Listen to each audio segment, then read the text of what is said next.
Hello everyone, Steve Dempster here, Dempster Guitar Studio, back at you with our final installation issue of the series Where Stuff Comes From. But don't worry, I am in the next series of videos. I'm going to be expanding on the many topics that we've covered in this series. I'm going to dive a little deeper.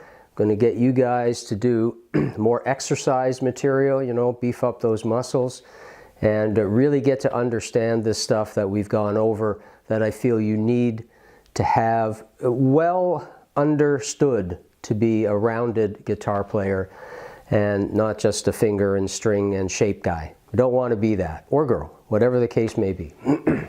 And so in this issue, we are looking at arpeggios, that fancy term arpeggios, what its definition is, how it plays itself out on the fretboard, what the heck is going on with these things. So I've got my cup of tea. I'll see you on the other side in the next video, starting with arpeggios. See you then.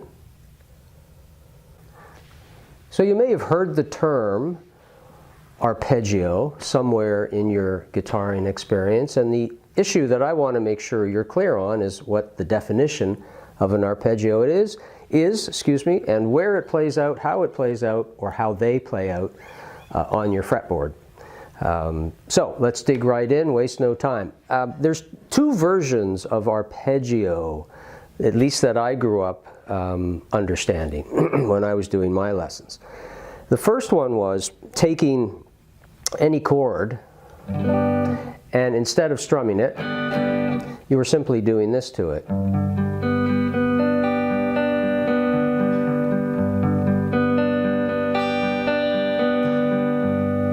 So you were taking the notes of the chord, essentially still formed, and just hitting them one after the other in some kind of a prescribed pattern that this hand would generally get used to playing, and perhaps it repeated, perhaps it changed, doesn't matter. So that was one form of arpeggio. The other form of arpeggio is to take the actual notes of a chord. And this is where your knowledge from previous issues comes into play, knowing how chords are built. Taking the notes of the chord and assembling them in the order in which they occur from a scale, a particular scale. So for example, thinking of the G major chord, if I know ahead of time, which you should, that a G major chord is made up of the notes G, B, and D, this is a memorized thing over time, and then over time it becomes easily accessible to you. So you have to use it. It's a muscle that has to be exercised.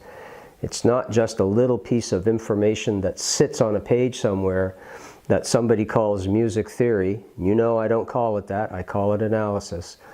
And is just read and then never used. This is something you want to avoid. This information is valuable, even though at the front end very often there's a bit of work to be done to make sure that you get it. Okay, so the notes of a G major chord are G, B, and D.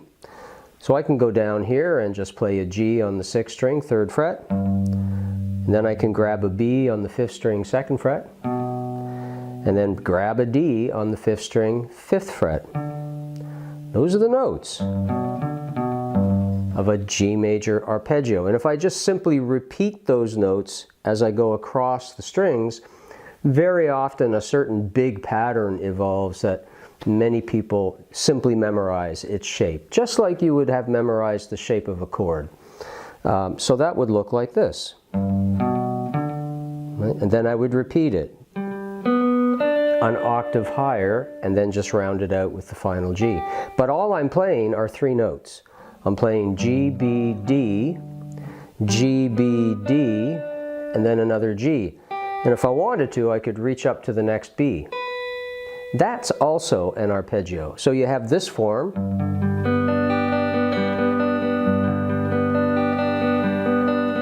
That's an arpeggiation, more precisely, of a chord, whereas this is the arpeggio of the same chord. And ultimately, you'd want to be able to play it in different locations all over the fretboard. Okay, so that's the definition of arpeggio that we're going to be using in this lesson.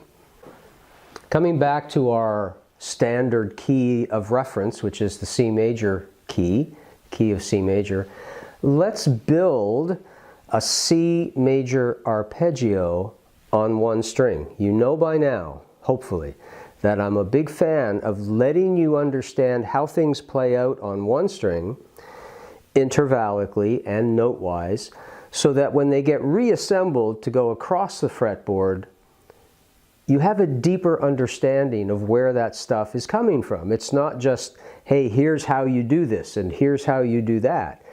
There's a fundamental foundation to it that you understand. So let's do this. If you recall the C major scale, simply all the natural notes that we use in music, C, D, E, F, G, A, B, and then C an octave higher.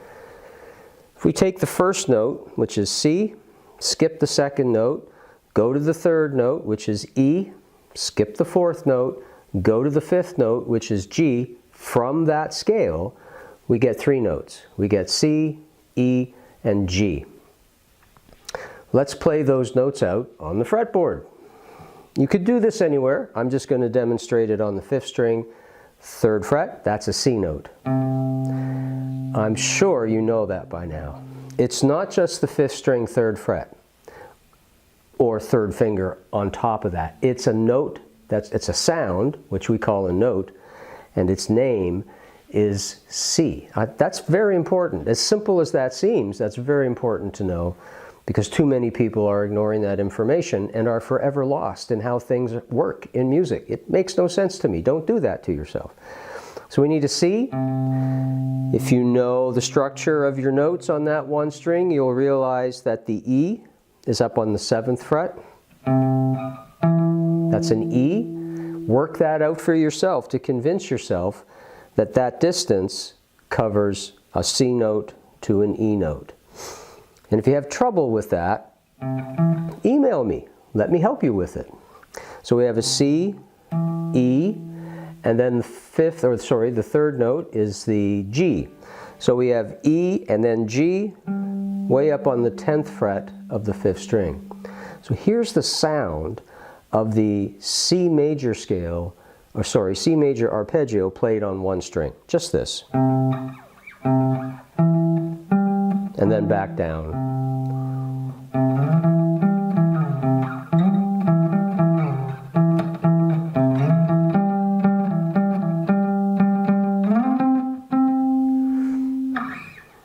If you play around with that, you can already hear how musical arpeggios really are. Now, in terms of actual distances between those notes, we also want to be aware of the intervals. You know, I'm a big fan of interval knowledge. So if we start with a C and we want to get to E, the question is, what is that distance called? Little calculation, little thought on it, you'll come to the realization that it's a major third. And don't worry, we're going to cover this stuff in more depth in the following series. So if it's not clear to you yet completely, it will be by then. I guarantee it. So C to E, that distance, not including my first finger, covering 1, 2, 3, 4 frets away, is a major third. And then from the E to the G at the 10th fret, not including my first finger again, this is the way I count them, 1, 2, 3 frets away. That distance should be probably a bit more familiar to you. That's a minor third. That's the same distance that you start your very familiar minor pentatonic scale with, the first two notes. Same distance, same shape. So we have a major third followed by a minor third. Now you could also ask yourself, what's the distance from the C to the G, way up there? Dun, dun, dun. That is a perfect fifth. And that, not including my first finger, is 1, 2, 3, 4, 5, 6, 7 frets away. We covered that in an earlier session. 7 frets away is the distance of what's called a perfect fifth. So that's good to know. So you not only do you know the notes C, E, G and where they're located, but you understand the distance between them in terms of the musical knowledge of intervals. And that's critical as well. Okay, now if we take that same information, like we've always done, and translate it across the strings, now we start to see more of the guitar shape of stuff that you're used to seeing. So C to E would go C on the 3rd string 5th fret to an E, exactly the same pitch, on the 4th string, but this time the note is located on the 4th string 2nd fret. And the distance from C to E, the shape of it crossing strings, that's the look and the sound of a major third. It's the same thing as this, but I can't play those two together at the same time. But I can do it here. Beautiful. Nice sounds, right? Okay, major third. And then from that E, there's two options here, but the next logical one for now would be to reach up to the G on the 4th string at the 5th fret. And there's your minor third interval. Major third, C to E, E to G. Minor third, C to G. Perfect fifth. That's your power chord. Right there. Cool. C, E, G.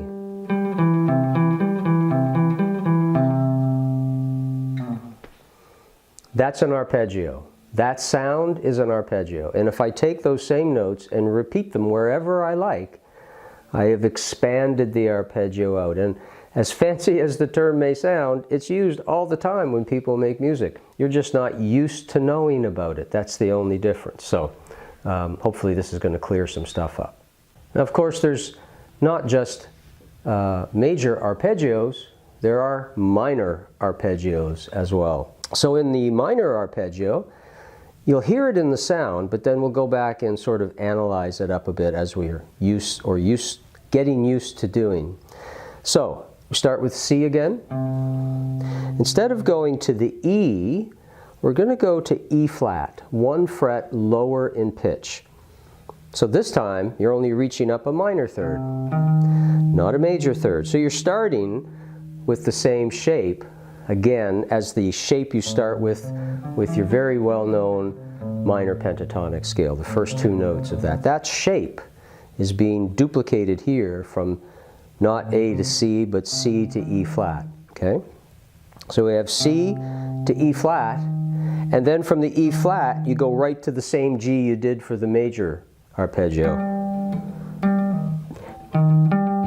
And if you look at the distances as we create this minor arpeggio,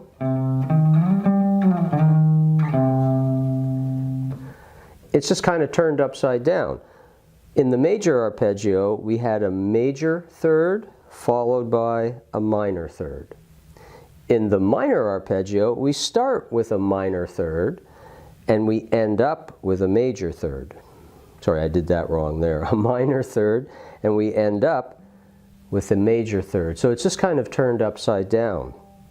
But it's the sound that matters ultimately. Listen to the major third. Or across the strings. Versus the minor third. And if we do the same thing across strings, the structure of it will look like this. So this part stayed the same in this case, but the final G that I grabbed was on the 4th string 5th fret, which is the same pitch as the G note that's on the 5th string 10th fret. You probably have an awareness that notes repeat themselves sort of diagonally across the fretboard. You can find duplication of the same pitch on a guitar. You can't do that on a piano. something to think about. It makes the guitar a little bit more dynamic, more flexible, but it also makes it feel a little more complicated to learn. Okay, so right now we have an arpeggio that's major, C and E and G, and then we have a C minor arpeggio, C, E flat, G. Now most people would interpret the major arpeggio sound as being somewhat happy, and the minor somewhat sad.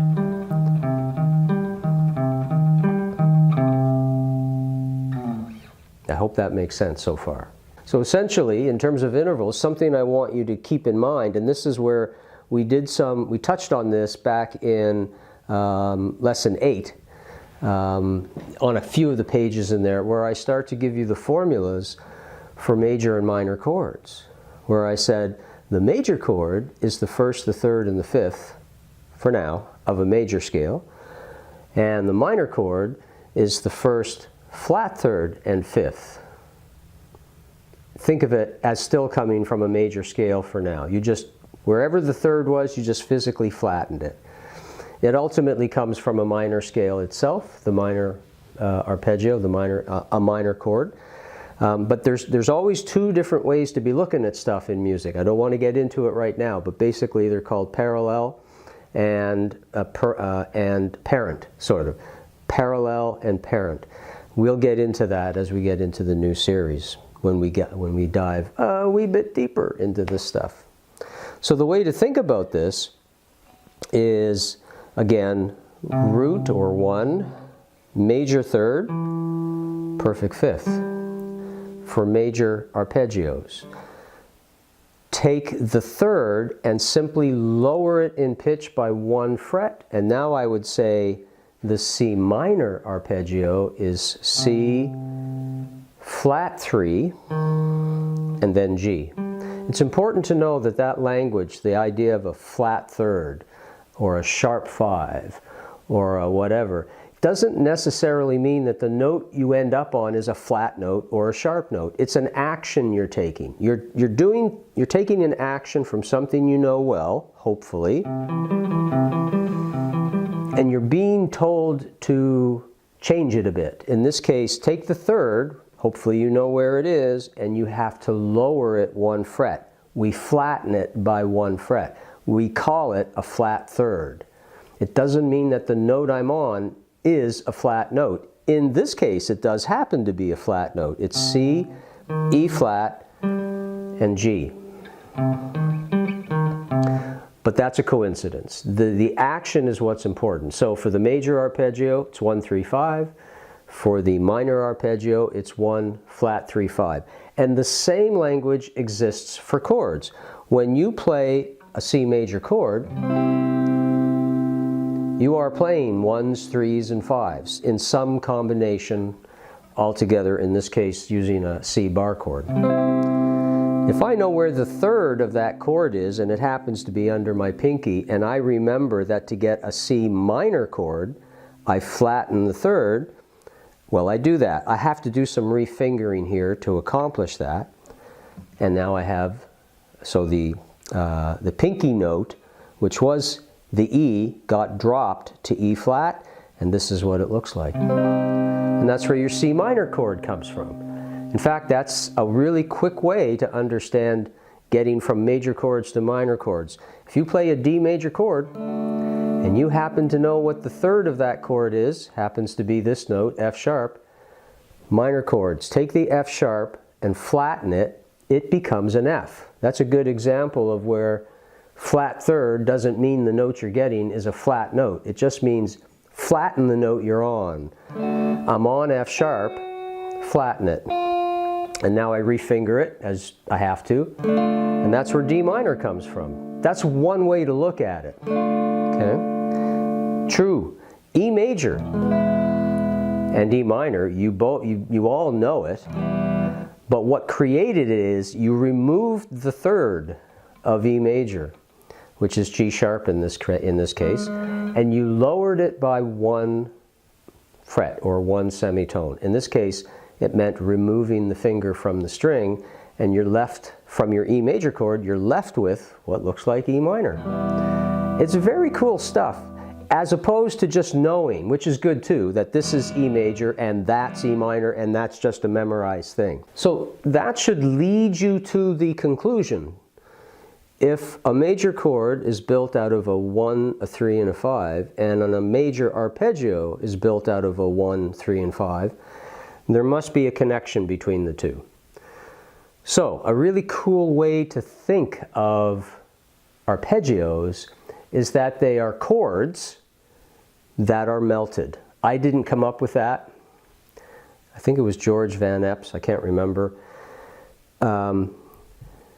A melted chord. You've taken the notes of the chord and you've spread them out. So instead of doing this, I'm doing this. I'm just playing the notes one after the other. One's an arpeggio, it's like a melted chord, and the chord is kind of like a frozen arpeggio. They're one and the same thing. It's just a matter of how you express the notes. What I'm going to do now is actually, because this is a pretty short lesson, I don't have to go too far into it. On page 6 of your PDF that accompanies the video, you have a series of arpeggio shapes. They're just major or minor in the form that we've been looking at. So the major ones look like this. Doesn't matter where you do it. We're not going to worry about crossing the 3rd and 2nd string because things change there, as you probably already know. But for the time being, we have this one shape. And then the minor arpeggio will take on this shape. And again, this is all listed out in your PDF, so you'll only need these two. On page 6, I've outlined a whole series of major and minor arpeggios that follow the chord progression of a very, very famous song. If you manage to play the arpeggios very fluidly, moving from one to the other, you should be able to identify the song if you're of my age bracket, or even, I shouldn't even say that because the tune is still very popular today. It was done in the 70s. And the younger folk coming up are gravitating toward a lot of that earlier 70s music as well, which I think is really cool. I think the decade of the 70s was the best guitar decade to kind of break out with really cool technique and new sounds that hadn't been explored before. So the challenge here would be to follow those arpeggios. I'm not going to play it right now because I want you to be able to discover it on your own.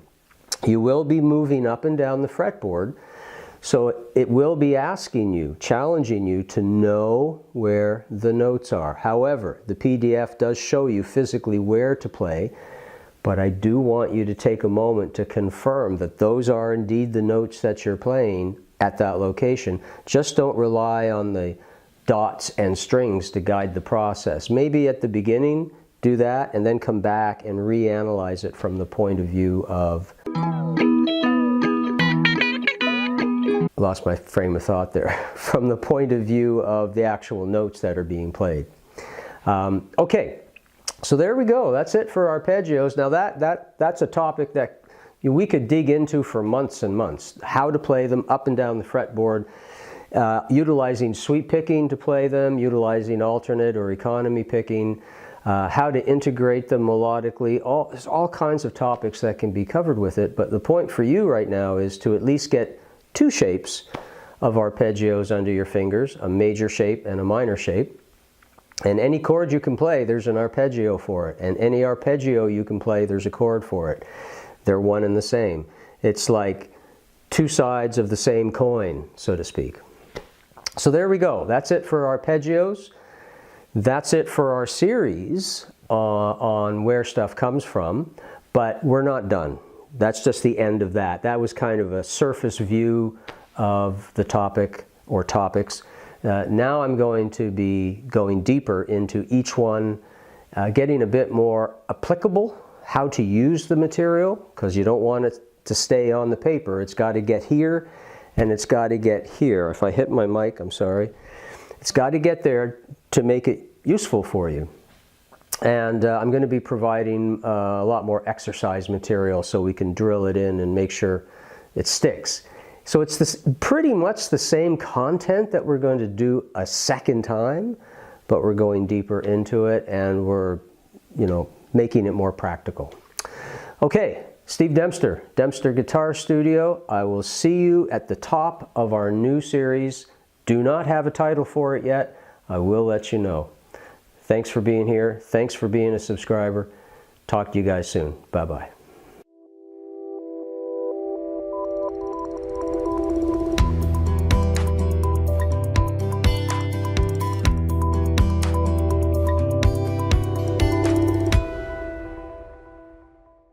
So I've got my cup of tea. Let's